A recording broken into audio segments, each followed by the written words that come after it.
పంచారామాల దర్శనం ఎందుకంత ప్రత్యేకం? ఎందుకంటే శివుని ఆత్మలింగమే 5 పవిత్ర క్షేత్రాలుగా అవతరించిన మహిమ అక్కడుంది.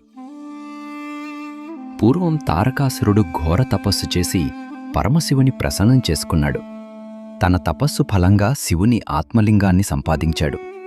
ఆ ఆత్మలింగాన్ని కంఠంలో ధరించిన తరువాత అతడు అపారమైన బలాన్ని పొందాడు.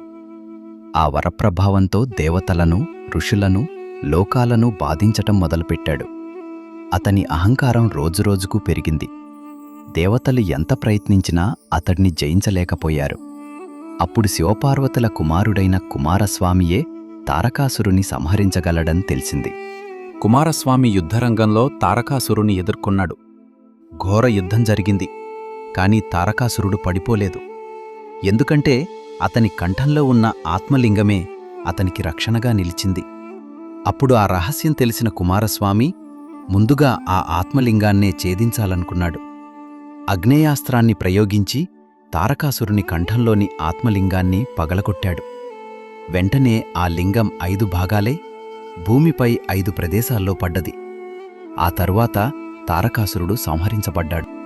అలా విడిపోయిన ఆ 5 భాగాలను దేవతలు ఆయా ప్రదేశాలలో ప్రతిష్ఠించారు. ఇంద్రుడు ప్రతిష్ఠించిన క్షేత్రం అమరావతిలోని అమరారామం. ఇక్కడ స్వామి అమరేశ్వరుడిగా వెలుగుతున్నాడు. దక్షారామంలో భీమేశ్వరుడు వెలిశాడు. ఈ క్షేత్రం మహిమాన్వితమైన శిల్పకళకు, పురాణ ప్రాశస్త్యానికి ప్రసిద్ధి. పాలకొల్లులోని క్షీరారామంలో క్షీరరామలింగేశ్వరుడు భక్తులను కాపాడుతున్నాడు. భీమవరం సమీపంలోని సోమారామంలో సోమేశ్వరుడు కొలువైయున్నాడు. చంద్రుడు ప్రతిష్ఠించిన క్షేత్రమైనందున దీనికి ప్రత్యేకమైన పవిత్రత కలిగింది.